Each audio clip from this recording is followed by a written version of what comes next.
It started with a smile, a tired one, the kind of smile you give not because you're happy, but because you're trying to convince yourself you will be. Jasmine Daniels sat in the passenger seat of her father's SUV, the windows slightly fogged from the early morning chill, her fingers clutched tightly around the strap of her backpack, like it was the only thing anchoring her. She watched the unfamiliar neighborhood blur past, the clean-cut hedges, the brick houses, the sleepy little stores that looked like they hadn't changed in decades. A fresh start, again. Her 7th school in 4 years. Jasmine didn't ask questions anymore when they had to pack up and leave. Her father's job as a law enforcement officer often meant unpredictability, but this time it felt different. He wasn't just another cop in another town. He was the police chief now. Summit Creek was supposed to be their forever home, the final destination in a long road trip of restarts. But Jasmine had learned that it didn't matter how nice the town looked or how warm people smiled on the first day. What mattered was what came after the smile faded. Eric Daniels, tall and built like the protector he was, tried to hide his nerves behind calm authority. "It's gonna be good here," he said, keeping his eyes on the road. Jasmine didn't answer. Her lips curled into that quiet, worn-out smile again. She'd heard the speech before, heard the promises. She knew how this played out. The gates of Summit Creek High School loomed ahead, tall and polished, the school's emblem glinting like a seal of privilege. The parking lot was already bustling with students laughing, hugging, greeting each other like a close-knit family. Jasmine wasn't a part of that family, not yet. And maybe, not ever. The moment she stepped out of the car, she felt it, the weight of being seen, the eyes on her, not welcoming, not curious, just calculating. Jasmine was used to being the only one who looked like her in a room, but that didn't make it any easier. Her skin was a deep brown contrast against the sea of pastel hoodies and blonde ponytails. She adjusted her backpack, took a breath that tasted like fear, and moved forward like she'd done every time before. Walk fast, don't look back, don't give them a reason. But the whispers had already begun, quiet little laughs that weren't loud enough to confront, but sharp enough to sting. And at the center of one tight circle of girls, near the entrance, stood a blonde girl, arms folded, a smirk dancing across her lips as she watched Jasmine pass. That look, the way it cut right through her, Jasmine had seen it before, and it always meant trouble. Inside the building, the air was colder, not just in temperature, but in presence. Lockers lined the hall like silent witnesses to high school drama. Students bustled by, but not a single face turned to greet her. If anything, the space around her seemed to widen, like an invisible bubble of rejection. She found her locker and turned the combination slowly, pretending not to notice the way people paused mid-sentence as they walked by, giving her those sideways glances that always came before exclusion. When the lock finally clicked open, something slipped out and floated to the ground. A small, crumpled piece of paper. Jasmine froze for a second before bending down to pick it up. 4 words, hastily scribbled in sharp black ink. "You don't belong here." Her fingers clenched around the note, crushing it into her palm. The hallway around her hadn't changed. The same students still passed, the same laughter echoed from distant groups, but suddenly everything felt quieter, heavier. She didn't look around. She didn't want to know who had done it, because deep down she already knew. It wasn't personal, it was patterned, a message she'd received in different words at different schools.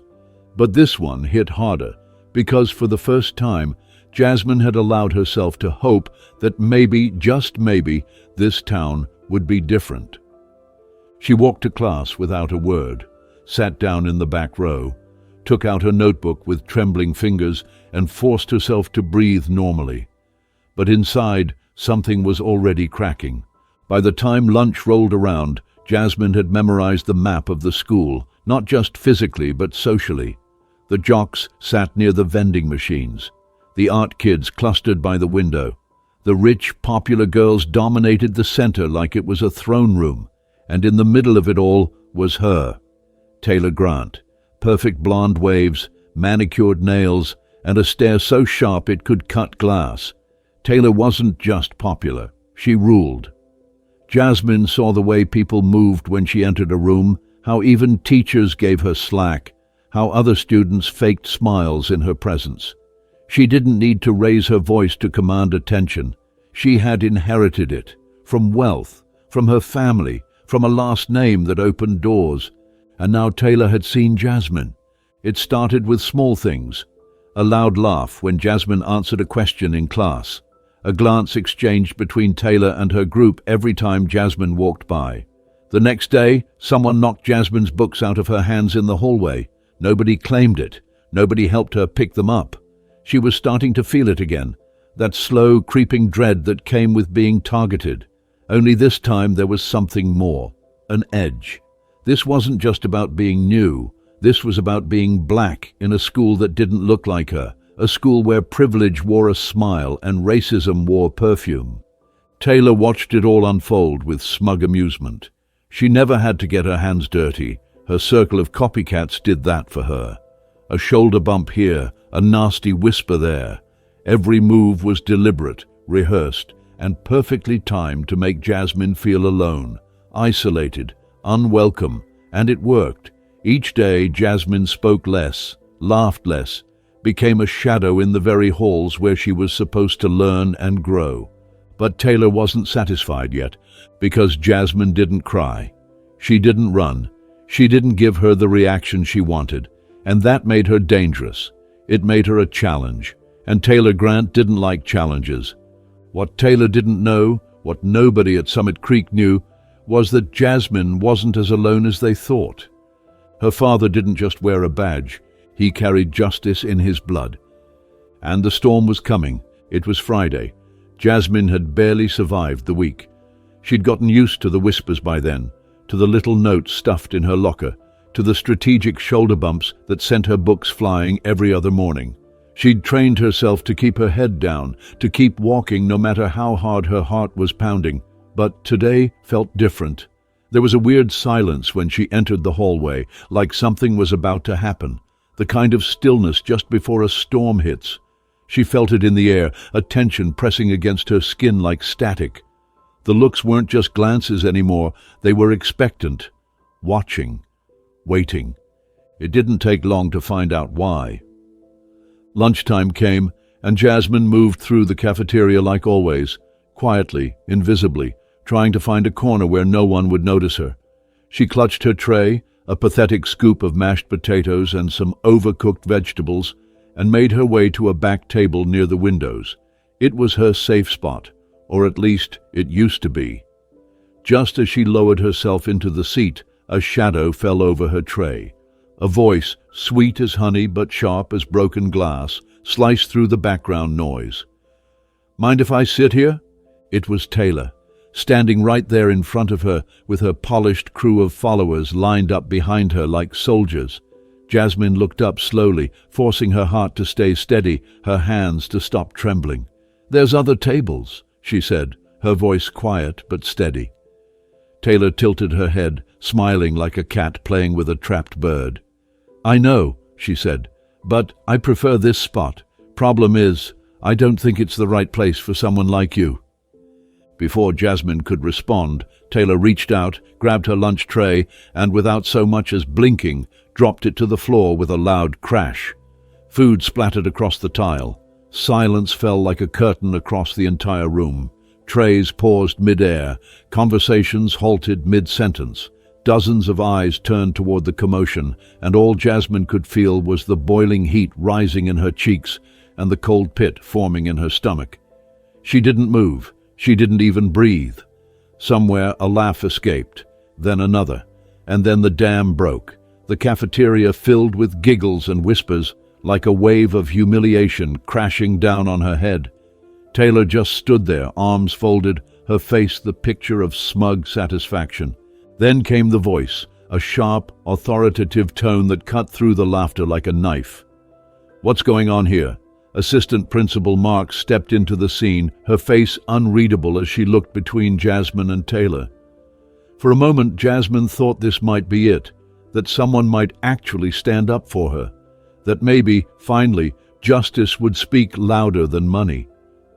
But then Taylor tilted her head again and said with perfect innocence, "It was just an accident." Jasmine dropped her tray. The words rolled off her tongue like a lullaby. Marks looked at Jasmine. "Is that true?" Jasmine's throat tightened. She could feel every eye in the room on her. If she told the truth, she'd be labeled dramatic, overreacting, angry. She'd be the problem. So she nodded, quietly.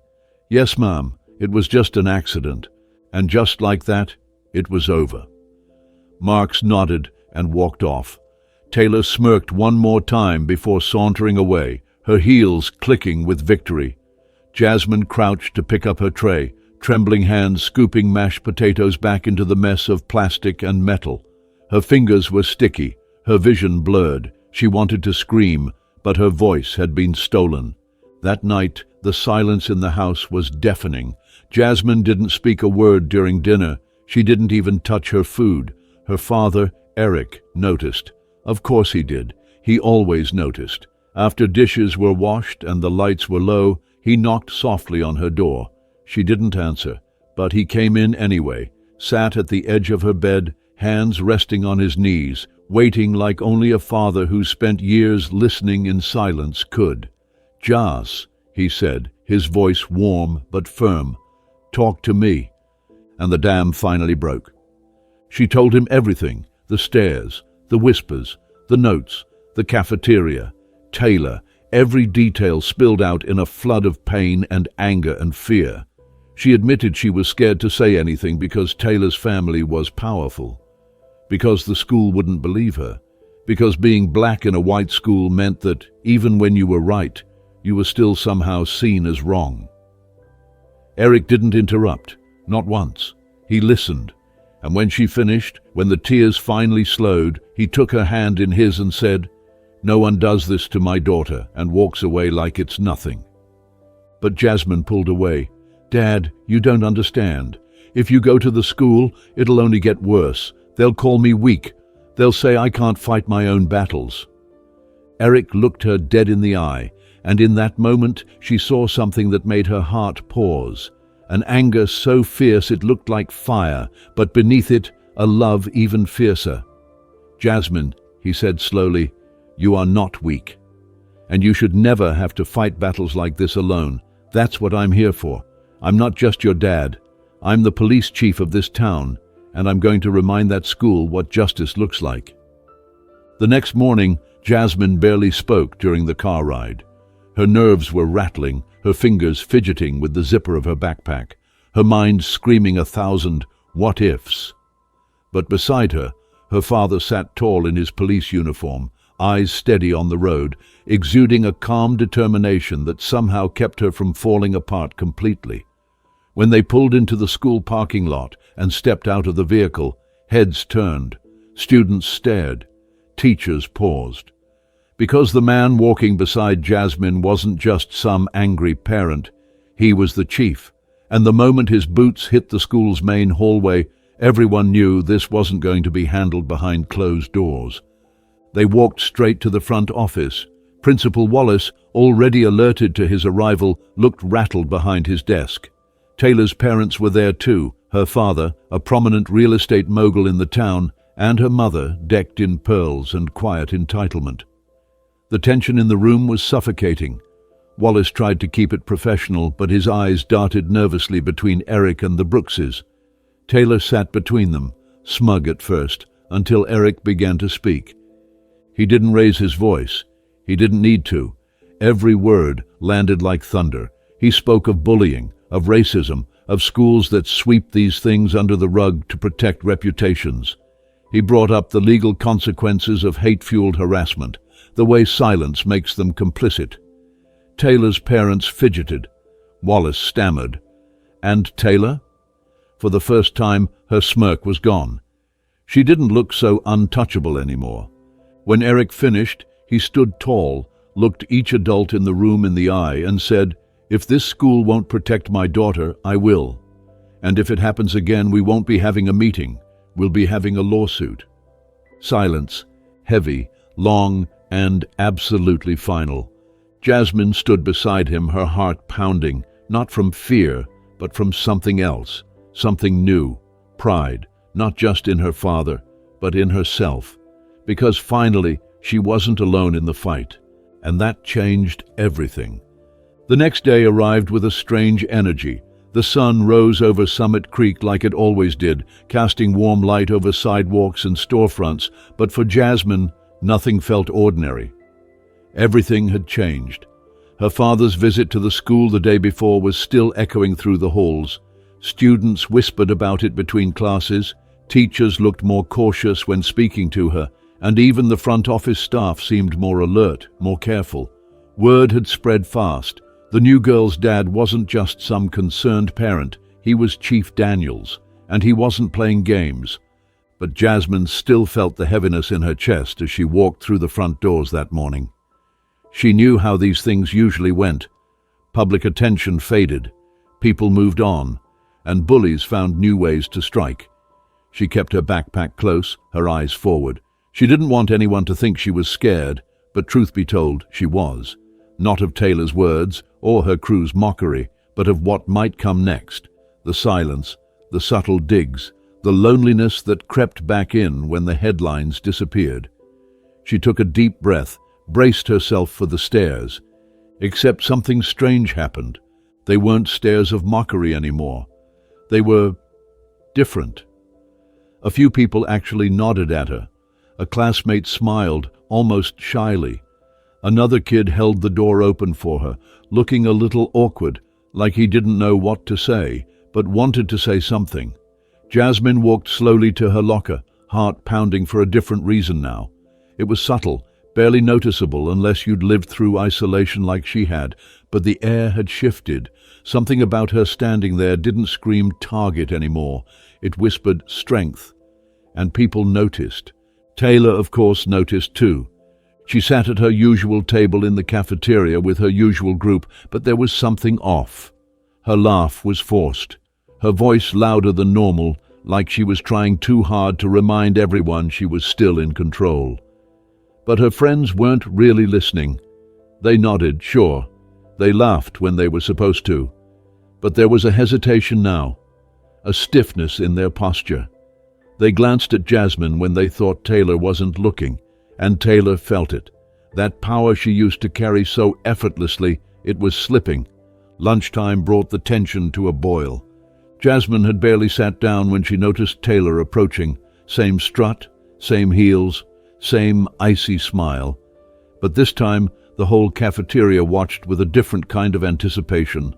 The room quieted just a little, enough to hear Taylor's voice when she said, loud enough for everyone nearby, "I didn't realize this was the special treatment table. Must be nice to have your daddy do all your fighting." Jasmine didn't flinch. She looked up at Taylor and saw her clearly, not the powerful girl everyone once feared, but someone cracking beneath the surface, someone desperately trying to regain control of something she'd already lost. Jasmine straightened in her seat. Her voice didn't rise. Her hands didn't shake. She simply said, "I didn't ask my father to come, but I'm glad he did, because maybe now people will finally start listening." There was a pause. Taylor blinked, like she hadn't expected a response. She scoffed, but her words lacked the usual venom. "You still needed him to save you," she muttered, trying to recover the upper hand. Jasmine stood up slowly. She wasn't trying to make a scene, but she also wasn't going to sit in silence again. Not today. Not anymore. "No," she said calmly. "He stood up for me, the same way I'd stand up for someone else if they were being humiliated for who they are. That's what real strength looks like. Not hiding behind fear, not forcing people to stay quiet." A ripple moved through the room, not laughter, not ridicule, something else. Recognition. Taylor's eyes darted around and saw it too. The shift, the way people were looking at Jasmine now, the way even her own friends weren't meeting her gaze. She tried to recover, flipping her hair and turning on her heel with one last, dismissive comment. "Whatever. You'll never belong here, Jasmine. This school wasn't built for people like you." But Jasmine didn't back down. She stepped forward, her voice still steady. Then maybe it's time to change what this school was built for. The room held its breath. Taylor walked away, her heels louder than usual, each step echoing in a silence that no longer belonged to her. That afternoon, Jasmine sat in her last period class with her notebook open, but her mind elsewhere. Her body still buzzed with adrenaline, not fear, not even anger, but pride. For the first time since stepping foot into Summit Creek High, she had owned her space. She hadn't shrunk. She hadn't swallowed the pain. She had spoken, and they had listened. When the final bell rang and she stepped out into the hallway, something incredible happened. A girl from chemistry class touched her arm lightly and said, "Hey, I just wanted to say that what you said at lunch, that was brave." Jasmine didn't know what to say. She just nodded, heart swelling. Another student passed by and said, "You good?" Like it was normal to ask. Like she was part of the community now. Not a stranger anymore, not an outsider. She was still different, but now that difference was met with respect. At home that evening, her father waited in the kitchen. He didn't say much at first, just looked at her the way only a parent can, like he was searching for the truth behind her silence. But Jasmine smiled, a real one this time, and said, "You were right, Dad. Speaking up changes things." He nodded slowly, pushing a plate of food her way. "I didn't just want to protect you," he said. "I wanted you to see your own strength. And now everyone else is starting to see it too." And they were, because when Jasmine chose to rise instead of shrink, to speak instead of suffer in silence, she didn't just change her story, she changed the atmosphere of the entire school. And Taylor Grant? She may have walked away with her head held high, but her power was gone. The balance had shifted, and everyone could feel it. The next morning, Jasmine woke up with a different kind of weight in her chest. It wasn't fear, it wasn't sadness, it was something else, something stronger, the kind of heaviness that comes with clarity. She stared at her ceiling for a long time, letting the silence stretch, not because she was stalling, but because she was finally starting to understand something. What happened yesterday? It didn't break her. It didn't humiliate her. It cracked open a part of her she hadn't known she had. She wasn't the same girl who had walked through the doors of Summit Creek High just a few weeks ago, and the truth was, she never would be again. At school, the tension was still thick in the air. Word of the confrontation between Jasmine and Taylor had spread far beyond the lunchroom. Everyone had seen it or heard about it, and now, wherever Jasmine went, eyes followed her. But it wasn't the kind of attention that made her want to disappear. It wasn't mockery or pity. It was something new: respect, curiosity, admiration. Students moved aside in the hallway without being asked. A few nodded as she passed. Someone even whispered, "That's the girl who stood up to Taylor." She caught fragments of conversations, people wondering what Taylor would do next, whether she'd retaliate, whether Jasmine would back down. But she didn't feel afraid of Taylor anymore, because Taylor's silence said everything. Taylor had barely shown her face since that day. She came to school later than usual, stayed quiet in class, and sat at the far edge of the cafeteria, her usual table half empty. Her crew had thinned out. Some of them still stuck by her, but their loyalty wasn't the same. They didn't laugh at her jokes the way they used to. They didn't follow her lead so eagerly. There were cracks in her empire, and Jasmine had caused them. But Jasmine wasn't celebrating. She wasn't out to humiliate Taylor. She didn't want revenge. All she wanted, truly, was to be left alone, to be treated like everyone else, with basic respect. That was all she'd ever asked for.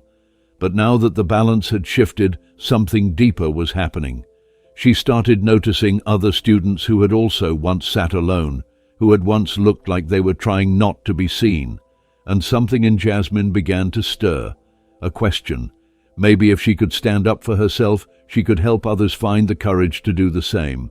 Maybe this wasn't just about her anymore. That idea stayed with her for the rest of the week. On Friday, something unexpected happened. As Jasmine was putting her books away at her locker, A familiar voice called her name. She turned around slowly and saw Ashley, one of Taylor's former best friends. Ashley looked nervous, eyes darting around as if she wasn't sure she should even be talking to her. "Hey, Jasmine," she said, her voice quiet. "I just wanted to say, I'm sorry for the way we acted, for not saying anything. I knew what Taylor was doing, we all did, but we just let it happen." Jasmine stared at her for a moment, unsure how to respond. Part of her wanted to tell Ashley it was too late, that silence was a choice too. But another part of her, the part that understood what fear looked like, nodded. "Thank you," Jasmine said. "It means a lot that you came to say that."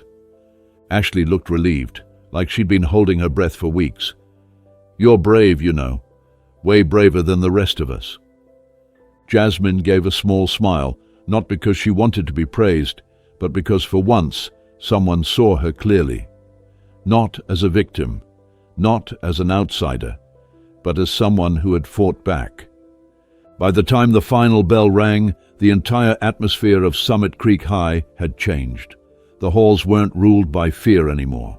Students were starting to speak up about small things, about unfairness, about bullying that had once gone unnoticed. Teachers, too, seemed more aware. They paid closer attention. It was like the entire school had been holding its breath for so long, and Jasmine had finally given them permission to exhale. That afternoon, she walked out of the school building feeling lighter than she had in weeks. Her father's car was waiting at the curb, just like always, and as she climbed in, he looked over with that quiet, knowing smile. The kind only a father who's watched his daughter find her strength can give. He didn't say much. He didn't need to. The pride in his eyes said everything. As they drove home, Jasmine finally spoke. "You were right, Dad, about everything, about standing up, about using my voice." Eric kept his hand steady on the wheel but glanced over, his expression softening. "You did that, Jasmine. I helped, sure, but you're the one who stood in front of the whole school and didn't back down. That was you." She looked out the window, watching the trees blur past, her thoughts quiet but firm. "I think I used to believe that silence was strength, that if I kept my head down and didn't cause problems, I'd be okay. But now I know silence only protects the people who do wrong." He nodded slowly, the corners of his mouth lifting in approval. "Exactly. And when one person breaks that silence, it makes it easier for others to follow.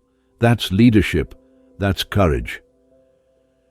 Jasmine leaned back in her seat, the warmth of the late afternoon sun spilling through the windshield. She wasn't just a survivor of bullying anymore. She was something more, a symbol of change, a voice that couldn't be ignored. And it wasn't just about her. It was about every student who had ever felt too afraid to speak, too different to belong, too small to fight back. Jasmine had shown them, shown herself, that they were never powerless. Not if they chose to rise. When they pulled into the driveway of their home, the quiet suburb glowed with golden light. Jasmine stepped out of the car, looked up at the sky and breathed in deeply. It smelled like spring, like renewal, like peace earned through fire. Her father came around and placed a hand gently on her shoulder. They didn't speak. They didn't need to. They just stood there, side by side, facing forward into whatever would come next. Because Jasmine Daniels had found her voice, and she would never lose it again.